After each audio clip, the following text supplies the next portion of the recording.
നമസ്കാരം മലയാളി വാർത്തയിലേക്ക് സ്വാഗതം. നമ്മൾ മലയാളിക്ക് ഒരാളെ തട്ടി താഴെ ഇടാനും അറിയാം, അതുപോലെ തന്നെ എടുത്ത് തലയിൽ ഉയർത്തി നടത്താനും അറിയാം. ആ തലയിൽ ഉയർത്തി നടത്തിയ ആവേശത്തിലും ആഹ്ലാദത്തിലും ഇവർ ഒന്നു കയറി ഷോ കാണിക്കും, ഷൈൻ കാണിക്കും. ഈ ഷോയിലും ഷൈനിലും മലയാളികൾ അങ്ങ് വെറുക്കും. വല്ല മണ്ടത്തരം കാണിക്കുമ്പോൾ പിന്നെ മലയാളികൾ അവരെ അങ്ങ് താഴെ എടുത്തിടാൻ നിമിഷ നേരം പോലും വേണ്ട. ഇപ്പോഴിതാ ആ കാറ്റഗറിയിൽ പെടുന്ന ഏറ്റവും ഒടുവിലത്തെ ഒരു വ്യക്തിയായിട്ട് 70 വയസ്സുകാരിയായ പ്രഭാവതി അമ്മ മാറുകയാണ്. അമ്മ ചെയ്ത നല്ല കാര്യത്തെ പ്രോത്സാഹിപ്പിച്ചും അതുപോലെ ഇനിയും ചെയ്യണമെന്ന് പറയുകയും ആവേശം നൽകുകയും ചെയ്തപ്പോൾ അമ്മയുടെ ആവേശം അങ്ങ് കുറെ കൂടി മൂത്തു. ഇപ്പോൾ ഈ 24 ന്യൂസ് ചാനൽ, അതുപോലെ തന്നെ മുഖ്യധാരാ മാധ്യമങ്ങൾ എല്ലാവരും, അതുപോലെ തന്നെ ഓൺലൈൻ ചാനലും ഒക്കെ തന്നെ അമ്മയുടെ പിന്നാലെയാണ്.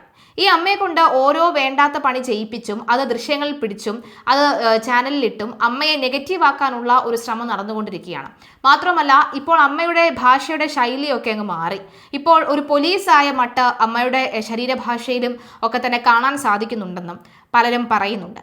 ഒന്ന് നിർത്തി തള്ളേ നിങ്ങളുടെ ഈ ഷോ എന്നാണ് പലരും പറഞ്ഞുകൊണ്ടിരിക്കുന്നത്. കോഴിക്കോട് എരിഞ്ഞപ്പാലം ജംഗ്ഷനിലെ തിരക്കിൽ നിന്ന് രക്ഷപ്പെടാൻ സ്കൂട്ടർ ഫുട്പാത്തിലൂടെ ഓടിച്ചു കയറ്റിയ ആളെ എരിഞ്ഞപ്പാലം സ്വദേശിനിയായ പ്രഭാവതി അമ്മ തടഞ്ഞതും പിന്നാലെ നടപടിയുമായി മോട്ടോർ വാഹന വകുപ്പ് രംഗത്ത് വന്നതും വലിയ ചർച്ചയായിരുന്നു. സ്കൂട്ടർ ഉടമയ്ക്കെതിരെ മോട്ടോർ വാഹന വകുപ്പ് കേസെടുക്കുകയും ലൈസൻസ് സസ്പെൻഡ് ചെയ്യുകയും ഒക്കെ ചെയ്തിട്ടുമുണ്ട്. ഇത്തരത്തിലുള്ള നിയമലംഘനങ്ങൾ പിടികൂടാൻ ഇനി മുതൽ മഫ്തിയിൽ ഉദ്യോഗസ്ഥരെ നിയമിക്കുമെന്ന് മോട്ടോർ വാഹന വകുപ്പ് അറിയിച്ചിട്ടുമുണ്ട്. എരിഞ്ഞപാലം സ്വദേശി 72-കാരിയായ പ്രഭാവതി അമ്മയാണ് ഫുട്പാത്തിലൂടെ സ്കൂട്ടർ ഓടിച്ചു കയറ്റിയയാളെ ധൈര്യപൂർവ്വം തടഞ്ഞു നിർത്തിയതും അയാളെ തിരിച്ചു നടത്താൻ ശ്രമിച്ചു, അല്ലെങ്കിൽ തിരിച്ചു വണ്ടി ഓടിക്കാൻ ശ്രമിക്കുകയും ഒക്കെ ചെയ്തത്. നിയമലംഘനം ചോദ്യം ചെയ്യുന്ന ഇവരുടെ വീഡിയോ ദി അഫ്ലു സ്റ്റോറീസ് എന്ന വ്ലോഗർ പങ്കുവച്ചതോടു കൂടിയാണ് നിമിഷ നേരങ്ങൾക്കുള്ളിൽ വൈറലായത്.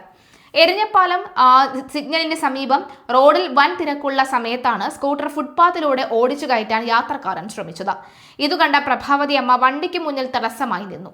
സ്കൂട്ടർ യാത്രക്കാരൻ മുന്നോട്ട് പോകാൻ ശ്രമിച്ചെങ്കിലും കാല് തടഞ്ഞു വെച്ച് ഇവർ പോകാൻ അനുവദിച്ചില്ല.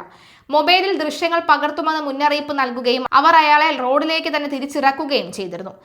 ഈ പ്രഭാവതി അമ്മ തടയുന്ന ദൃശ്യങ്ങൾ സമൂഹ മാധ്യമങ്ങളിൽ ലക്ഷക്കണക്കിന് പേരാണ് കണ്ടത്. ഇപ്പോഴിതാ സമാന സ്വഭാവത്തിലുള്ള റോഡിലെ പുതിയ ദൃശ്യങ്ങൾ പുറത്തു വന്നതോടുകൂടി സോഷ്യൽ മീഡിയയിൽ കയ്യടി മാറി സൈബർ അറ്റാക്കായി മാറുകയാണ്. അതിലേ വരാൻ കഴിയില്ലേ കേട്ടോ, ഞാൻ പിടിക്കും, ആരായാലും ശരി ഞാൻ പിടിച്ചിരിക്കും, നീ അവിടെ നിന്നാൽ ഞാനും ഇവിടെ തന്നെ നിൽക്കും, നീ ഇന്ന് പോവലൊന്നും ഉണ്ടാവില്ല. ഇതാണ് പ്രഭാവതി അമ്മയുടെ പുതിയ വീഡിയോയിൽ കാണുന്നത്. ഓവറായാൽ കൈയടിച്ച അതേ സോഷ്യൽ മീഡിയ തന്നെ ടിക്കറ്റ് എടുത്ത് ബഹിരാകാശത്തേക്ക് അയക്കുമെന്നതാണ് ഇതിന് താഴെ ആദ്യം വന്ന കമന്റ്. ഒരു വീഡിയോ ചർച്ചയായതോടെ സ്വാഭാവികമല്ലാത്ത സമാന സ്വഭാവത്തിലുള്ള മറ്റ് വീഡിയോ കണ്ടന്റുകൾ ബോധപൂർവം ഉണ്ടാക്കി സോഷ്യൽ മീഡിയയിലൂടെ വൈറലാകാൻ ശ്രമിക്കുകയാണ് എന്നാണ് മറ്റൊരു കമന്റ്. ചന്ദനമഴ 1000 എപ്പിസോഡ് ഓടിച്ച പോലെ ഓടിക്കാനുള്ള പുറപ്പാടാണോ ഇതെങ്ങാനും? ഓവറാക്കി ചളമാക്കും. അമ്മ ബഹിരാകാശ സ്ഥലം വാങ്ങാനുള്ള പരിപാടിയാണെന്ന് തോന്നുന്നു. ഓവറാക്കിയാൽ പൊക്കി പറഞ്ഞവർ തന്നെ എടുത്തെറിയും. ഒരിക്കൽ വൈറലായെന്ന് വെച്ച് എന്നും അങ്ങനെ ആകണമെന്നില്ല തുടങ്ങി 90% നെഗറ്റീവ് കമന്റുകളാണ്. പ്രഭാവതി അമ്മയുടെ ആദ്യ വീഡിയോയുടെ അടിസ്ഥാനത്തിൽ കോഴിക്കോട് എരിഞ്ഞപ്പാലത്ത് നടപ്പാതയിലൂടെ സ്കൂട്ടർ ഓടിച്ച വേങ്ങേരി സ്വദേശിയുടെ ലൈസൻസ് സസ്പെൻഡ് ചെയ്യാനും നിർബന്ധിത പരിശീലനത്തിന് അയക്കാനും തീരുമാനിച്ചിരുന്നു.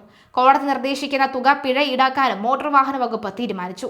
ഗതാഗത നിയമലംഘനം തിരുത്താൻ പ്രഭാവതി അമ്മ കാണിച്ച ധൈര്യത്തിന് നിറഞ്ഞ കയ്യടിയാണ് കിട്ടിയിരുന്നത്. ദൃശ്യങ്ങൾ വൈറലായപ്പോൾ തന്നെ മോട്ടോർ വാഹന വകുപ്പ് സ്കൂട്ടർ യാത്രക്കാരനെ കണ്ടെത്തി. രാവിലെ വാഹനത്തിന്റെ രേഖകൾ ഹാജരാക്കിയ ഇയാൾക്കെതിരെ റോഡ് സുരക്ഷാ നിയമം അനുസരിച്ച് കേസെടുത്തു. ഇതിനു പുറമെ എടപ്പാളിലെ മോട്ടോർ വാഹന വകുപ്പിന്റെ പരിശീലന കേന്ദ്രത്തിൽ ഒരാഴ്ചത്തെ നിർബന്ധിത പരിശീലനത്തിന് അയക്കുകയും ചെയ്തു. കോടതി നിർദ്ദേശിക്കുന്ന തുക പിഴയായും ഈടാക്കും. നിയമലംഘനം തടഞ്ഞ പ്രഭാവതി അമ്മയെ മോട്ടോർ വാഹന വകുപ്പിന്റെ ഉദ്യോഗസ്ഥർ രാവിലെ തന്നെ വീട്ടിലെത്തി ആദരിക്കുകയും ചെയ്തിരുന്നു. ഇതെല്ലാം കൂടി ആവേശം കയറിയാണ് വീണ്ടും മനഃപൂർവ്വമായ കണ്ടന്റ് ക്രിയേറ്റ് ചെയ്തത്. ഒരു കാര്യം പറയുകയാണ്, കൈയടിച്ച് അതേ സോഷ്യൽ മീഡിയ തന്നെ എടുത്തിട്ട് താഴെയിട്ട് അയക്കുകയും ചെയ്യും. പ്രായഭേദമന്യം അങ്ങനെ ഒന്നുമില്ല.